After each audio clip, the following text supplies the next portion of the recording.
I was in high school, I was what you would call a nerd. Back then, it was not a term of endearment like it can be today.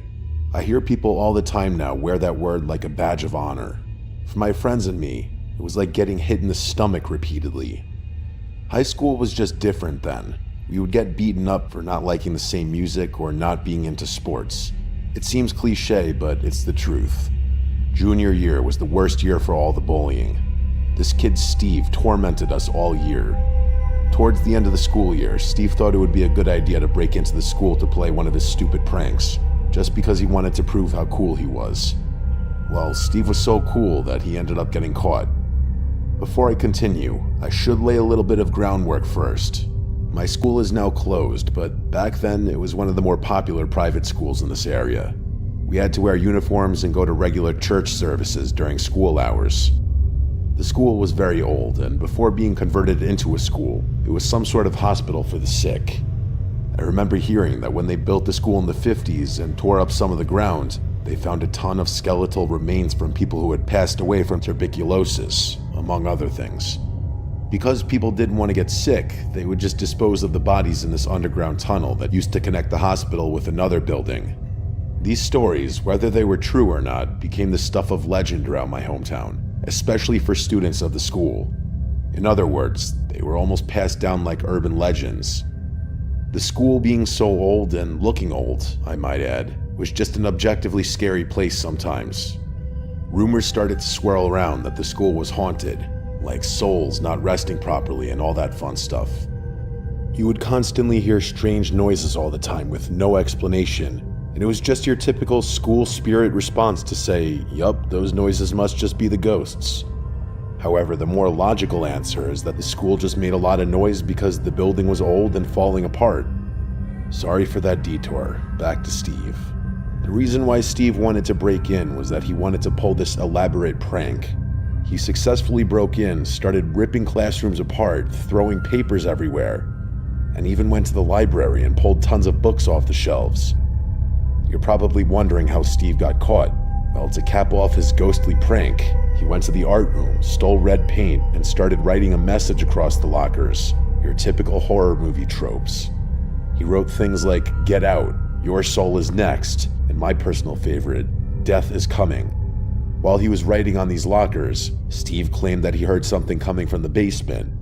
According to Steve, he went to the basement door, and before going downstairs, he saw shadows moving and heard voices talking from the darkness below. He said it sounded evil, and not just like normal whispers. It scared him so badly that he ran. It didn't take long for them to match his handwriting with that of the red paint on the lockers. My school had enough of Steve's nonsense, and they expelled him that week following the investigation. I'll never forget Steve screaming as he was leaving the office. Screaming about something evil in the basement. His words, not mine. I was confident that Steve was making it up, doing anything he could to save himself. Everyone was so sad about Steve, except for my few friends and myself, who hated the kid. In our opinion, he got what he deserved. For the last few weeks of school, we had to listen to everyone talk about how brave he was and how he could have died. Yeah, I'm not even kidding. These fools really thought that Steve was in danger from evil spirits. As school was wrapping up for the year, I suggested something crazy to my friends. On the last day of school, we should break into the school and do what Steve couldn't. We could prove that there are no evil spirits, no ghosts, and most importantly, that Steve was a lying punk. My friends agreed. The plan was just to break in quietly, make our way to the basement, prove that it's just a basement, and then leave. If we heard anything, we run. We don't get caught as Steve did. We thought that if we ran and didn't get caught, nobody would accept us because we were the nerds, the teacher's pets, the fools that actually liked to learn. We weren't the type of kids to do something like this, especially after someone got caught. I remember the night vividly. It was cold for an early summer night. We all had sweatpants and jackets on. We really embraced the whole criminal breaking in identity. We had our hoods up and tried our best to be sneaky. Breaking in wasn't exactly hard for us. Not because we're these master criminals, but because my friend Carson's mom was a janitor for the school and had access to a key. Half the reason we decided to do this. Carson swiped the key and we just walked through the back door of the school. I will admit, it was objectively unsettling in there. Anyone who's been in their school after dark knows the feeling. I don't know if we're hardwired that way, but there's just something about being in the school after dark that's unnerving. For us, maybe it was just the years of hearing about all the ghosts. I sort of figured I was subconsciously fearing evil ghosts. Urban legends are a powerful thing. We eventually got to the basement, and I have to admit, I was feeling something. I don't know about my friends, but I was actually kind of scared. I didn't tell them that because I didn't want them to make fun of me. My logic in that moment was that I was here and I'm going through with this. We opened the door and didn't see anything. It was a dark staircase that led to an even darker basement. Carson led the way and we followed. Cell phones weren't exactly popular yet, and they most definitely didn't have flashlights yet, so we were using straight-up dollar store flashlights as we made our way downstairs. The basement was creepy, obviously. It was an old building with a dusty basement. There were boxes of storage everywhere. We looked through a few as we walked through the basement. It was old textbooks, Christmas decorations, and extra school uniforms. Probably the creepiest thing about the basement for me was all the old religious statues. I'm weird, but for some reason, old religious statues scare me. They're just unsettling to me, like old churches freak me out. We continued exploring the basement for a few more minutes. We didn't find any people, but we did find out how massively huge the basement was. It felt like it extended forever. Our flashlights weren't even powerful enough to see the end of the basement from where we were standing. I know they were cheap flashlights, but still. Eventually, we made our way to one of the corners of the basement. It felt colder for some reason. We moved some of the boxes and couldn't believe our eyes. There was a small hole in the wall, I would say probably the size of a large beach ball. It was small, but large enough to crawl through. Carson wanted to check it out, but we were against it. Instead, we shone the flashlight through the hole. It was just dark. It looked like a tunnel. We all had the same idea. This was probably the remains of the tunnel where they had stored all the bodies back in the day. Carson convinced us that we had to at least crawl in a little bit and see. If we really wanted to prove there were no ghosts, we needed to check that spot. We played rock, paper, scissors to see who would go first, and I lost. I started my crawl through the dark tunnel, and I heard something.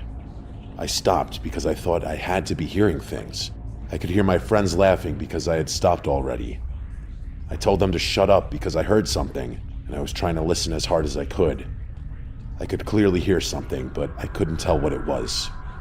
The only way I can describe it is that it sounded like whooshing. Not like wind, but something else. I shouted down the tunnel, and the whooshing sound slowly sounded like it turned into a whisper. I kept asking if anyone was there, and the whispering continued and grew louder. Then it was just quiet. I could hear my friends asking me what the holdup was, but I couldn't answer. I just sat there in the tunnel, using my flashlight to give me any answer. I crawled forward a little bit, and then my flashlight picked up something. Squatting in the tunnel, maybe 15 feet away from me, was a person. They looked old and decrepit. I shouted, but didn't move. The person just stared back at me with vacant eyes and this unsettling half-opened look. He had no shirt on and was extremely skinny. I could basically see his ribs. I asked if they were okay, and they didn't move. As I tried to crawl backwards, the person literally lunged toward me in that squatting position. He was making this unnaturally weird noise. Trying to crawl backwards while staring at this person was the worst experience of my entire life. My friends were confused until I finally cleared the tunnel, and they saw this person crawl out after me. As he took a step out of the tunnel, he tried to grab me like some feral human being. We sprinted to the stairs and never looked back. As we got to the top of the stairs and closed the door, we could hear the person in the basement, but they stopped chasing us as we got upstairs. We ran out of the school and back to my place. We couldn't explain what we saw. Don't get me wrong, I'm sure this wasn't an undead evil spirit, but that doesn't mean I can explain it. The best answer I could come up with was that the tunnel must empty out somewhere, maybe a sewer of some kind, and this homeless person or crackhead must live on the streets. Or at least they used to, until they found the shelter under the school. That was my logical answer then, and I still stand by that to this day. The one thing I can't get past is the eyes. This person had eyes I had never seen before, and I haven't seen them since. The school shut down several years ago, and when it did, I thought about that night and wondered if the tunnel was still there. If by some chance this was some sort of ghostly figure, I just hoped that tearing down the school helped him find peace.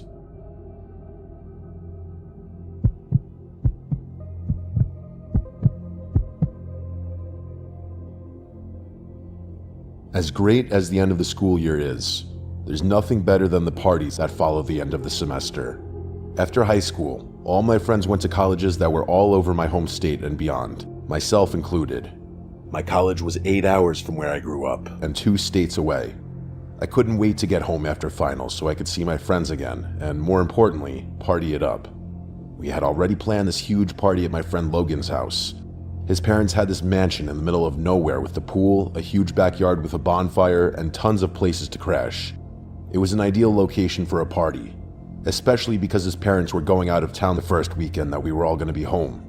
It was like the stars were aligning for all of us degenerates. Before the party started, I met up with Logan and a few other friends. We went to the mall, grabbed some food, and shared stories about our college experiences so far. A more accurate way to put that is we shared stories about how the party scenes at our colleges were. Before the party, we talked about ways to spice things up. How could we make this party more epic than it was already going to be? Logan suggested making it a costume party.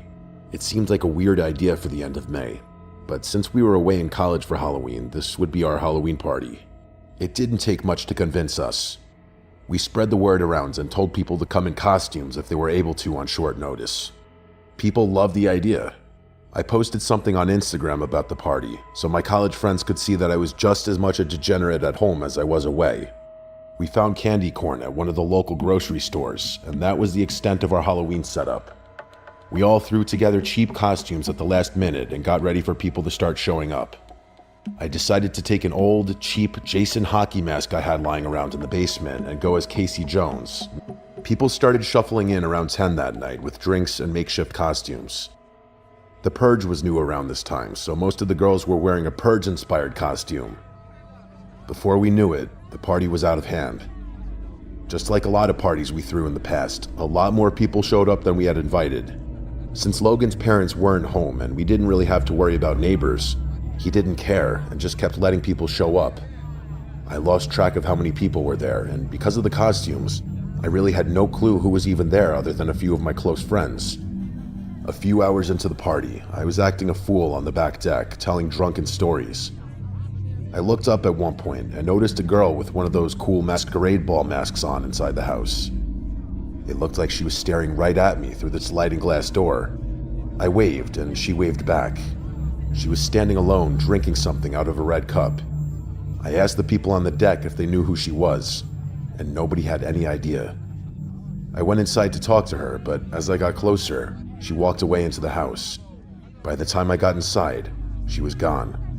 I looked around quickly, but I didn't see her. I wasn't sure if she was trying to play some type of game, but I didn't want to be creepy in case she wasn't, so I went back outside. Some time had passed and I hadn't seen the girl. Every few minutes, I would scan the area and look for her, but I didn't see her. It was a few hours later before I saw her again. I jumped into the pool with my mask still on. While I was swimming, I looked up and saw her walking towards the back of the yard by herself. Logan didn't have a fence. It was a huge yard with a tree line in the back that emptied into a small forest. She was heading for the trees. I shouted for her a few times, and it seemed like she couldn't hear me. It didn't help that I didn't know her name, so I was just yelling gibberish in her direction. When she got to the trees, she stopped. She looked back at me and waved again. I jumped out of the pool. I looked around me to make sure she was waving at me, and she clearly was. Even though she was a good distance away from me, I could clearly see the bright gold mask. While I was waving at her, she gestured for me to follow her into the woods. I didn't even think twice about it. I sprinted to the tree line. She was far enough away that by the time I got there, she wasn't standing there anymore. To give you an idea of just how far the pool was from the tree line, I could barely hear the loud music from standing next to the trees. While standing at the trees, I started saying things like hello and are you there? As I said before, I didn't want to creep her out by following her, even though she did gesture for me to do that. I was trying to look into the dark forest, but I couldn't see her. I was looking for the reflection of the moon off the gold mask, After a couple of minutes, I said that I was going to head back to the party because I was freezing. After I got out of the pool, I never put a shirt or pants on, so I was standing there shivering with nothing but a cheap plastic hockey mask and a bathing suit. I had gotten so excited to meet this girl, I just ran off without drying off. As I turned around to head back to the party, I heard a voice. She said softly, "Don't go back yet. Come and find me first."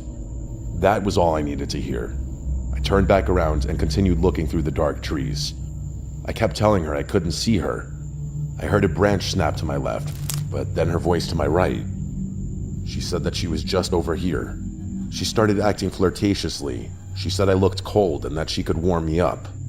I know that's weak for sure, but it worked on me. I started heading into the forest towards her voice. A few feet in, I saw her gold mask on the ground. I picked it up. It really was a cool mask. I walked a little further into the woods. This little dance we were doing had me so invested I had forgotten how cold it was in that moment. I finally saw her standing a few feet away from me. It was dark, so I couldn't see her face. She had a white tank top on, black shorts, and her dark hair was down over her face. My smooth line to her was that I found her mask. She laughed and thanked me. She asked if I could bring it over. I started walking towards her, and she didn't move at all. She didn't even extend her arm to grab the mask. As I got closer, I could see that her head was down a little bit, and her hair was still obstructing her face. I started to extend my arms to hand her the mask, and told her that my name is Kip. That's when she said, "I know who you are." I finally recognized the voice, but I couldn't place it. It was familiar, but I just couldn't place it at that moment. I thought it had to be a girl I went to high school with. When I was only inches away, she finally lifted her head up. That's when I recognized her. It was a friend of a girl that I dated briefly in college. Remember, my college was 8 hours away. What the hell was she doing here? She took a step back, and from my left, I heard the sound of branches snapping again. I looked, and before I could react, my ex was heading toward me fast, holding a metal baseball bat. She took a swing right for my head. I dove to the ground, and somehow she missed me. I heard her scream, and then she took another overhead swing with the bat and missed again. I got up and ran. That's all I could do. I just kept running all the way back to the party, screaming that someone was in the woods. That put a downer on the party immediately. I was cold and shaking with adrenaline. Logan kicked everyone out except for a handful of people who were staying there that night, but he refused to call the police. He didn't want to get in trouble for having the party. I clearly couldn't drive, but I was terrified all night. I made sure Logan checked every lock in the house. I watched out the back windows the entire night, but never saw anything that I could confirm was them. The tree line was so far away that I couldn't even tell if they were standing back there. As soon as the sun started to rise, I got in my car and left. I couldn't believe this girl traveled 8 hours to attack me. Maybe even worse.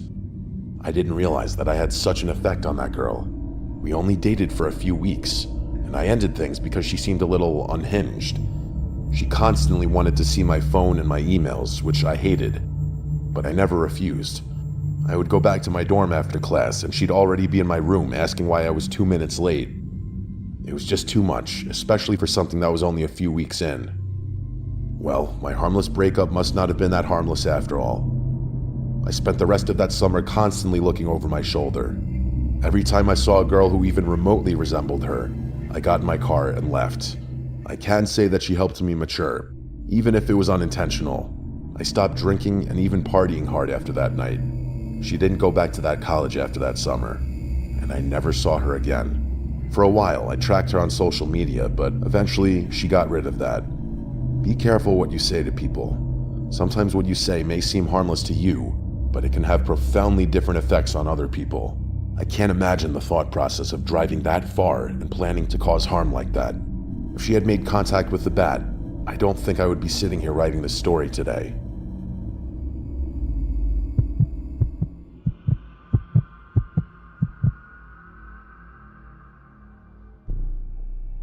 Last year, I got my first real extended job as a substitute teacher. I had subbed all over the area for a while, but in April of last year, one of the teachers in the school I subbed at often went out on maternity leave. From April until the end of the school year in late June, I served as one of the history teachers. Honestly, my few months there were great. Being a substitute teacher can sometimes be a nightmare depending on the school and age group you're with. Specifically for this job, I was teaching seniors in high school. By the time April hits, a lot of the seniors are already feeling the effects of senioritis. In other words, they're checked out. For my few months there as the teacher, I kept lessons brief and fun. At this point in the curriculum, the students were learning about government. Instead of just drowning the students in lectures and notes, I focused more on healthy debates and how to communicate with people who may not agree with your political ideas. It may seem controversial, but it ended up being rewarding. Before I knew it, finals were over and summer vacation was about to begin. The last day of school was always a half day with an award ceremony. After the ceremony, the students began to slowly leave for the summer. Many of the seniors were doing their final goodbyes. During this time, I went back to my classroom and started cleaning up. I wanted to make sure everything was put away and perfect for when the original teacher came back in the fall. When I was almost done, the principal saw that I was still there. He asked me to walk with him so we could talk about my future. We talked for almost an hour. He was impressed with my teaching style and said he was going to try to find a way to hire me in the fall. This made me so excited. We started leaving at the same time, and before I got outside, I realized I had forgotten my purse in the classroom. I said goodbye to the principal and made my way to the classroom. The school was almost empty by this time. I think maybe a handful of teachers were still there. When I got back to the classroom, I was startled. Standing next to my desk was one of my students, a brilliant but quiet kid that I'll call Ben. I asked what he was doing, and he just looked at me and shrugged. He didn't say anything. Then I asked him if he was okay, and very quietly, he said he was fine and just doing some thinking. I told him that he couldn't be in there, and unfortunately, he needed to leave. I was uncomfortable with this situation because I didn't know the protocol for a situation like this. I didn't want to just leave the kid alone in the school. While I was trying to process the situation and think about what to say next, Ben slowly started heading for the door. I was relieved that he was finally leaving. When he got to the door, he stopped. He didn't look back at me, he just continued looking forward and then said, "Thank you, I'm sure I'll see you around." That may seem harmless, but I wish you could hear how he said this. It just felt so weird. Everything about this entire interaction made me feel uneasy. Once he walked away, I went to grab my purse so I could finally leave. I usually leave my purse in one of the desk drawers, but my purse was on the chair next to the desk. Instantly, I assumed Ben tried to steal something from my purse. Why else would it be on the chair? I checked the inside of the purse frantically, but everything appeared to be there. Even all the cash in my wallet was still there. I figured that Ben tried to steal from me, and his conscience must have gotten the better of him. A few nights later, my husband and I were enjoying the beautiful summer night with a fire in the backyard. Our 7-year-old son was staying the weekend at his cousin's house, so we were enjoying our alone time.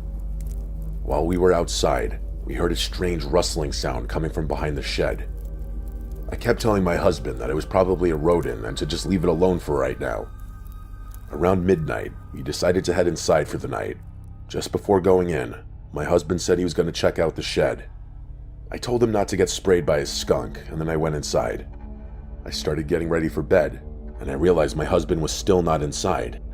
When I got back downstairs, he was just coming back inside from the backyard. He said when he initially looked behind the shed, he didn't see anything. When he walked around to the front of the shed, he noticed that the door was slightly opened. He looked inside and saw what looked like muddy footprints, but he wasn't 100% sure. That's when he went back behind the shed to investigate further. He said it looked like the muddy ground back there was stepped in, but again, he couldn't be sure. He thought maybe his anxiety about the situation was causing him to see patterns that weren't there. I wasn't as concerned as he was. It's incredibly likely that he just left the shed door open. The next morning, I woke up before him. I went downstairs to make my coffee, and I noticed that the back door was ajar, like it was mostly shut, but not all the way. I assumed that after all the commotion with the shed the previous night, he must have forgotten to shut his door. I shut and locked the door and went about my day. That night, he stayed up late to watch a baseball game, and I fell asleep on the couch waiting for him. After the game, he woke me up, and we went upstairs to bed. Once I was in bed, I couldn't sleep for some reason. I kept moving around trying to get comfortable. Something just didn't feel right. Since I couldn't sleep, I decided to get out of bed and go read some of my book in the living room. I quietly snuck out of the room so I didn't wake up my husband. When I started walking down the hallway, I froze in a panic. Standing at the end of the hallway was the outline of a dark figure. I slowly reached for the light. When I turned it on, standing at the end of the hallway outside of my son's bedroom was Ben from the classroom. I didn't know what to do or what to say. Ben smiled and said, "Hey, Miss Jones, nice house." Then he walked into my son's bedroom and shut the door. He was holding something in his hand, but I couldn't tell what it was from where I was standing. I ran back into my bedroom and called 911. I woke up my husband, and immediately he ran to our son's room. As he entered the room, Ben was trying to climb out the window. He tried to grab him, but he ended up jumping from the 2-story window to the ground. He landed on his feet and continued running. My husband stayed with me and waited for the police. I told the officer who he was. They went to Ben's house and spoke with his parents, who told them that Ben had been there all night. When the officer spoke to Ben, he told them that he had been sleeping for hours, so it couldn't have been him.